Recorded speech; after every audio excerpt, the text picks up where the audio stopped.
欢迎收听这次的深入探讨。今天我们要来好好聊一下，就是个人电脑这个领域啊，正在发生一个蛮大的变化。就是那个 ARM 架构，大家可能在手机、平板上比较熟，对不对？对，没错。它现在怎么开始要来挑战 Intel、AMD 的 X86 这个几十年来的 PC 市场霸主，尤其是在那个最近很红的 AI PC 这个战场上。我们手上拿到的资料也蛮多的，有科技媒体分析啦、市场报告，还有一些效能评测，开发者怎么看，还有一些跑分数据。是，资料很丰富。所以我们这次的目标很清楚，就是希望让你很快搞懂这两种架构到底差在哪，效能，特别是 AI 效能跑起来怎么样，市场上最近在炒什么，还有这对你或者对整个产业有什么影响。这确实是一个很关键的时间点哦。过去几十年，真的大家买电脑基本上就是选 Intel 或 AMD 的 CPU， 就是 X86 架构嘛。对。但现在情况不太一样咯。ARM 架构的处理器，大家最有印象的可能是苹果的 M 系列晶片。那个真的很厉害。对，但其实不止苹果，像高通这些厂商也很积极的要把 ARM 推到 Windows 笔电甚至桌机上。所以这不只是规格比拼哦，它牵涉到电脑的耗电量、软体跑得顺不顺，还有未来我们用电脑的方式可能都会改变。好，那我们就先从最基本的开始好了。ARM 跟 X86 这两种架构，它们那个设计的理念最根本的差别在哪里啊？这个嘛，简单来说，可以把它想象成是两种不同的设计哲学了。X86 走的是所谓的复杂指令集 CISC。对 CISC， 你可以想象成它的指令很强大，一条指令可以做很多复杂的事情。目标是希望单核心的瞬间效能冲到最高，但缺点就是通常比较耗电，设计也比较复杂。像引擎比较复杂，比较耗油。对，这个比喻不错。那 ARM 呢，走的是精简指令集RISC， RISC， 它的指令相对比较简单，比较规律，设计上就比较简洁，所以通常就比较省电。这也就是为什么手机、平板几乎都是用 ARM。以前大家会觉得说，ARM 效能好像跟不上 X86， 但这几年这个情况已经完全不同了。怎么说？技术进步很快啊。特别是苹果做出 M 系列之后，大家发现，哇 ，ARM 不止省电，效能也可以这么强。对，苹果那个 M 系列真的让很多人吓一跳。原来 ARM 跑起那些专业软体也可以这么顺。没错，苹果这个成功案例算是一个很大的催化剂。然后你看，高通也看到机会了嘛？他们就针对 Windows PC 推出了那个 Snapdragon X 系列晶片，像 X Elite、X Plus。最近还听说有第二代的 X2 Elite。动作很快耶。对啊，而且高通跟微软合作非常密切，一直在推所谓的 Windows on ARM， 就是 WOA 这个生态系。微软甚至还自己定义了一种新的电脑，叫做 Copilot Plus PC。Copilot Plus PC 这个名字听起来就很 AI 啊。没错。它跟一般的 AI PC 有什么特别不一样的要求吗？问到重点了。Copilot Plus PC 一个硬性规定，就是里面必须内建一个高效能的，叫做神经处理单元。神经处理单元 NPU。对 NPU， 而且它的算力就是跑 AI 的速度了，至少要达到40 TOPS。40 TOPS， 这个 TOPS 是什么单位啊？TOPS 就是每秒兆次运算 ，trillions of operations per second。你可以把它当作衡量 AI 晶片跑多快的一个指标。所以数字越大越快。对，这个 NPU 你可以想象是电脑里面多了一个专门跑 AI 任务的小帮手，特别擅长在背景做一些事，像视讯会议背景模糊、即时翻译这种。而且重点是，他做这些事的时候不太耗电。哇，这就有趣了。所以现在晶片厂不只要比 CPU、GPU 快不快，还要比谁家 NPU 比较猛。完全正确。NPU 现在是 AI PC 时代的一个新战场。像高通就说他们的 Snapdragon X NPU 有45 TOPS， 还强调说每瓦效能很好，就是比较省电啊。那 Intel 当然不能输嘛，他们有 Core Ultra 系列，里面放了他们叫 Intel AI Boost 的 NPU。AMD 也有他们的 Ryzen AI， 大家都在这个 NPU 规格上较劲。等等，那 NVIDIA 呢？他们不是 AI 领域的那个巨人吗？怎么好像没听到他们在 PC 上推 NPU？NVIDIA 的想法不太一样，他们会觉得说，你看我们卖的那个 GeForce RTX 显示卡，那个 GPU 啊，拿来跑 AI 算力随便都是几百甚至上千 TOPS。哇，差这么多？对啊，所以 NVIDIA 会觉得，我光靠 GPU 就够强了，你那个 NPU 的算力跟我比还差得远呢。所以现阶段他们好像觉得不太需要特别再弄一个 NPU 在 PC 里。哦，原来是这样。不过市场上有传言说 NVIDIA 正在跟台湾的联发科合作。联发科 MediaTek？ 对，合作开发 ARM 架构的 AI PC 晶片，可能会在听说是2025年高通跟微软某个独家协议到期之后就会推出来。哇，甚至连 AMD 都有消息说他们也在偷偷开发 ARM 架构的 PC 晶片。你看，越来越多大咖要跳进来这个 ARM PC 的战场了。哇，这下热闹了。所以听起来 NPU 和 GPU 在跑 AI 任务的时候扮演的角色不太一样。可以这么说。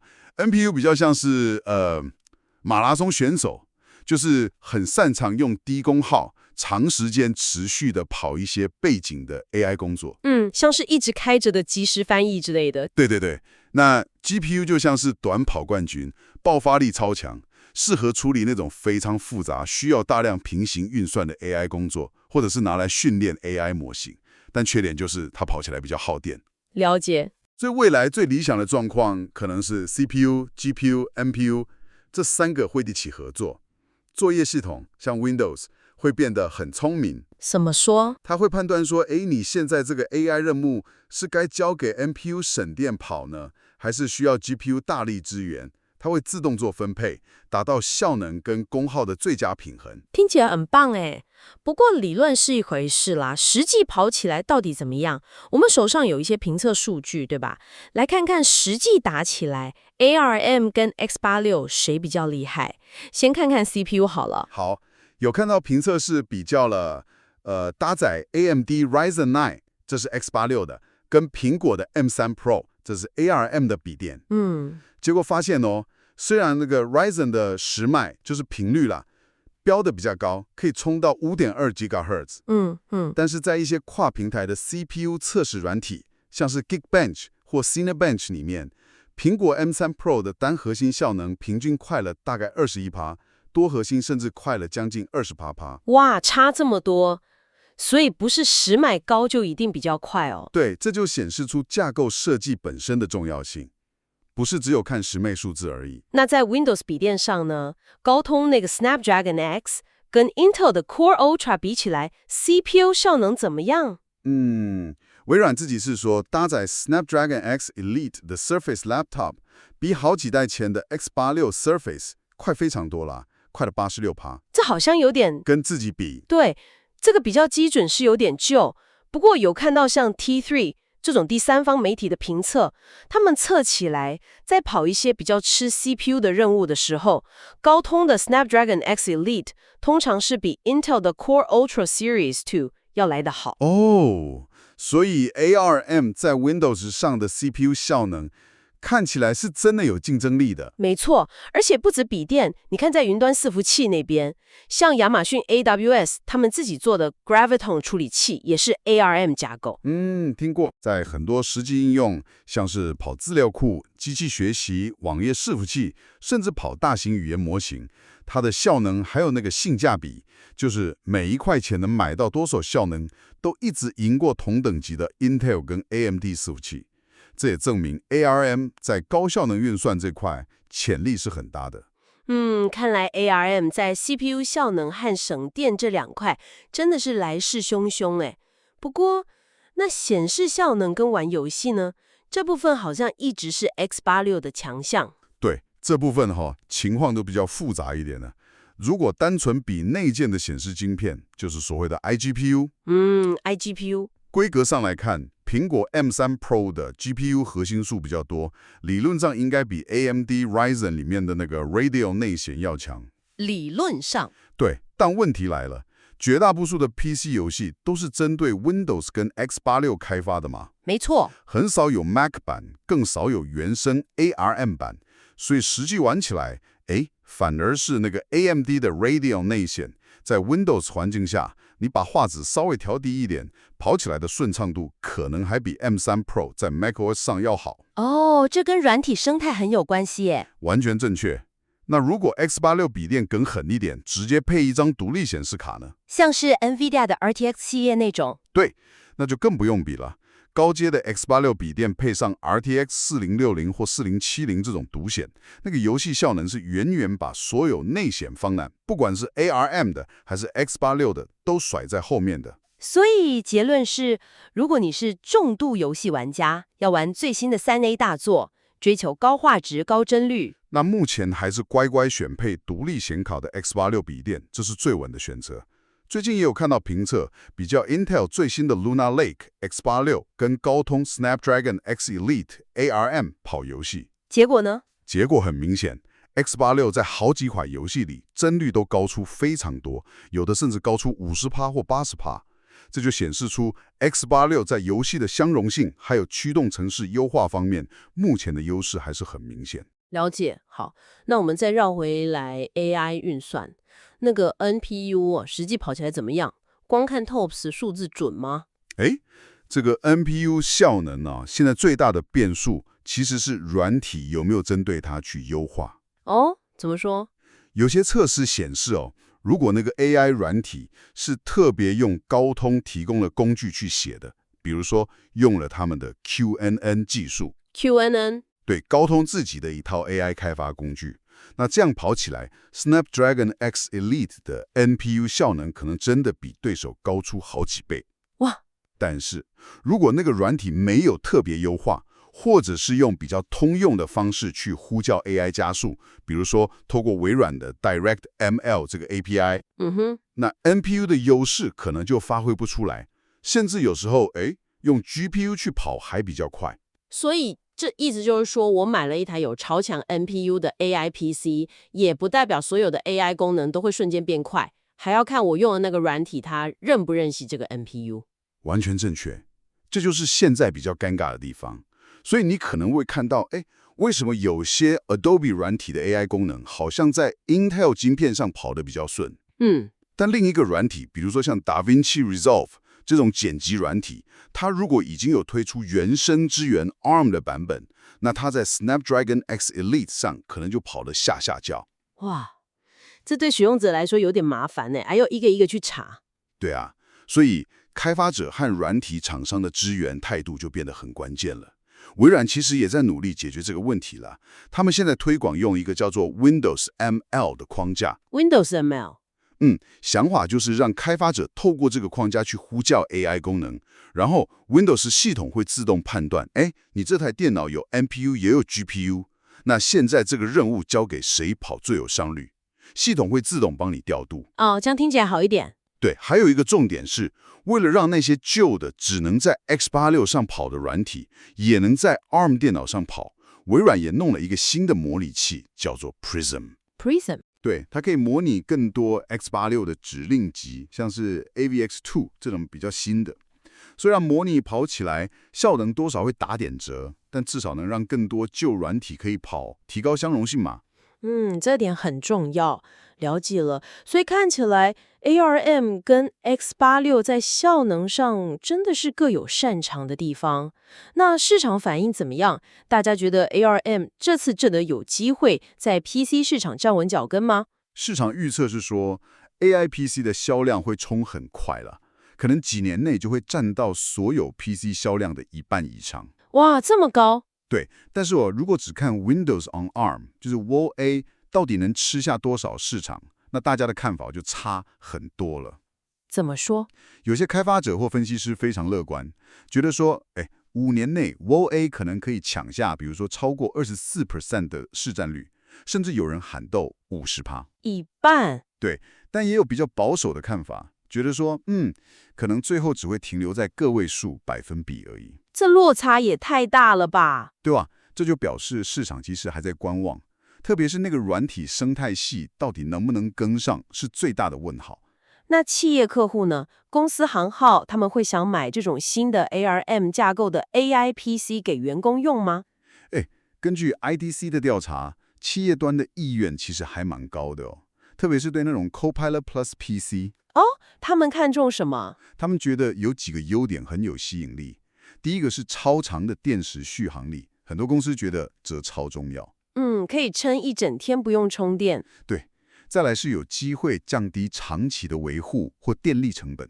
还有就是很多 AI 运算可以在本机完成，不用传到云端，感觉资料比较安全。然后当然就是希望提升员工的生产力嘛。所以调查里面有不少企业说，会因为有这种新电脑而加快他们换机的机会。预计第一年就会让大概1/4左右的员工开始试用。听起来 Intel 跟 AMD 的压力应该超大吧？他们要怎么接招啊？压力肯定不小啊。他们现在一方面就是加快脚步，提升自己 X86 晶片的能源效率，还有 AI 效能嘛。你看，他们也都在推内建 MPU 的晶片。对，很有趣的是，据说 Intel 跟 AMD 这两个老对手啊，现在反而开始更紧密的合作了。哈，合作？对，他们好像在合作开发一些新的 X86 技术标准，像是什么 AVX10之类的。目的就是要巩固 X86 这个生态系，一起来对抗 ARM 这个共同的生存威胁。哇，真的是商场如战场哎。那开发者社群呢？软体工程师他们怎么看 Windows on ARM？ 毕竟软体能不能跑，还是要靠他们呢。有调查显示，大部分开发者其实是看好 Huawei 未来会成长的了。他们也觉得 ARM 电脑那种轻薄、省电、效能又不错的特性很有吸引力。但是挑战也很多，最大的抱怨就是，市面上好像没有什么专门为开发者设计的高阶 ARM 硬体可以买。还有就是很多他们常用的开发工具或是函式库，比如说像 Git 或 Visual Studio， 还没有原生的 ARM 版本，这就很麻烦了。对啊，所以虽然大家有期待，可是目前真正跳下去为 ARM 开发应用程式的开发者比例还不算高。不过好消息是，很多主流的应用程式，像 Adobe 全家餐、Zoom、Netflix、Firefox 这些啊，都已经有 ARM 版本，或者正在努力移植中。看来生态系正在慢慢建立。那 Linux 的情况呢？在 ARM 上跑 Linux 会是个好选择吗？ Linux 支援 ARM 其实很久了耶，像伺服器很多都用 ARM Linux， 还有那个树莓派玩 Maker 的人很熟，上面也都是跑 Linux。但问题是要把 Linux 装在最新的这种 ARM 笔电，像搭载 Snapdragon X Elite， 目前还在一个比较早期的阶段。主要卡在哪？主要还是卡在驱动程式，特别是 GPU 显示卡，还有一些周边硬体的驱动，通常需要一些时间才会有比较好的资源。不过社群还有像 Canonical、Ubuntu 的公司都在努力了。Ubuntu 就说他们的 25.04 版本会正式支援 Snapdragon X Elite。所以如果你是 Linux 爱好者，想在 ARM 笔电上玩 Linux， 可能要有点心理准备，会需要折腾一下。选那种已经有比较好社群资源的硬体会比较保险。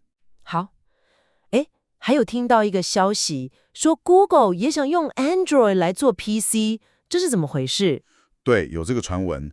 据说 Google 可能想把 Android 跟 Chrome OS 做个整合，搞一个所谓的 Android PC 出来。Android PC， 那有什么优势吗？优势可能就是，Android 的 App 生态系超级庞大，各式各样的 App 都有。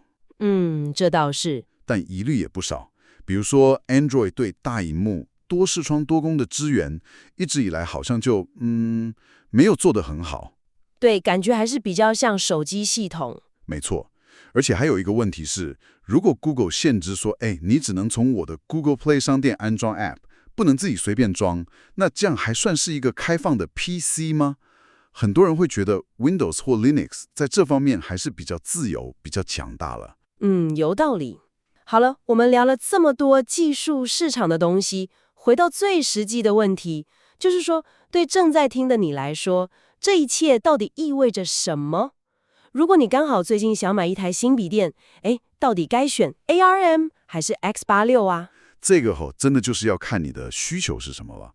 我大概分成几种情况给你参考。好，第一种，如果你最在意的是电池可以用超久，希望电脑很轻薄、很安静，平常主要是做一些文书处理、上网看看影片，然后你常用的软体大部分都已经有 ARM 版本了，或者就算跑模拟的，你觉得慢一点点没关系。那这种情况 ，ARM 架构的笔电，像是用高通 Snapdragon X Elite 或者苹果的 MacBook， 可能就是一个很棒的选择，续航力真的没话说。好，这是第一种。那第二种呢？第二种就是，如果你是重度游戏玩家，一定要玩最新的游戏大作，而且要求特效全开，或者你需要跑某些很特定的专业软体，特别是一些比较旧的工具或是特殊的插件，它们只有 X86 版本，又或者你就是追求那个极致的瞬间的运算爆发力。那这种情况下 ，X86 架构的笔电就是搭载 Intel Core Ultra 或 AMD Ryzen 的，目前来看还是比较保险、相容性最好的选择。特别是游戏这一块，配独立显卡的 X86 笔电还是王道。好，游戏和特殊软体选 X86。那第三种，如果你很看重那些最新的本机 AI 功能，就是不需要联网，在电脑上就能跑的 AI。像 Copilot Plus PC 强调的那种。对，那不管是 ARM 还是 X86，只要是新一代的 AI PC，特别是 NPU 算力超过40 TOPS 的 Copilot Plus PC， 都会比旧电脑有更好的 AI 体验。但是，就像我们刚刚讲的，实际跑起来的效果，还是要看你常用的那个 AI 软体有没有针对你买的那一台电脑的硬体，不管是 NPU 还是 GPU 去做优化。这个购买前可能要稍微打听一下。好，要注意软体优化。还有吗？第四种，如果你是开发者，那就要看你是开发什么喽。如果你需要开发或测试 Windows on ARM 的应用程式，那可能得考虑买一台 ARM 机器，但也要注意相关的开发工具链是不是都准备好了。如果你主要还是在 X86 环境开发，那 X86 机器目前还是最方便、最稳定的选择。那 Linux 使用者呢？第五种，如果你是 Linux 爱好者，那毫无疑问 ，X86 平台上的 Linux 资源是最成熟、最完善的。如果你想挑战在最新的 ARM 笔电上跑 Linux， 就要有心理准备，可能需要花时间去解决驱动和相容性的问题。好，这样分析下来就很清楚了。好的，经过我们今天这样深入的聊下来可以感觉到 ARM 架构这一次真的是携带着它在省电还有整合 AI 这方面的优势，对 PC 市场的 X86 老大哥发起了非常强力的挑战。没错，但这场战争还远远没有结束哦。ARM 在续航力还有某些 CPU 效能测试上表现真的很亮眼。对。但 X86 在尤其效能还有对传统 Windows 软体的相容性上，目前还是占有优势。那 AI 效能这块呢，更是要看软体生态系给不给力。所以未来这几年，软体开发商怎么选边站，开发者愿不愿意投入资源去支援 ARM， 这才是真正决定这场架构大战最后谁输谁赢的关键因素。没错，而且这里面真正有趣的是这整个转变影响的不只是我要买哪台电脑而已，它其实正在重新塑造整个运算产业的样貌。从云端运算，你看 AWS 的 Graviton 表现那么好，对，一直到我们身边各种装置上的边缘 AI 运算 ，ARM 在低功耗这块本来就有优势嘛。这种竞争压力也逼得所有的厂商，不管是晶片设计、软体开发还是作业系统，都必须要加快创新的脚步。对，这对整个产业发展是好事。而且除了看 ARM 跟 X86 这两强相争之外，还有一个潜在的变数，我觉得很值得我们持续关注。是什么？就是那个开源的 RISC-V 架构。RISC-V？对，随着 AI 的发展，大大家对于客制化晶片的需求越来越高，对于硬体安全性的要求也越来越严格。那 RISC-V 这种开放有弹性的架构，在未来10年有没有机会趁势崛起？让现在这个 ARM 跟 X86 的双雄争霸变成三国鼎立的局面，这是一个非常非常值得我们继续观察下去的发展方向。哇，这个想象空间很大哎。好，非常感谢你今天跟我们一起深入探讨这个变化非常快速的电脑架构世界。不会，我们下次见。下次见。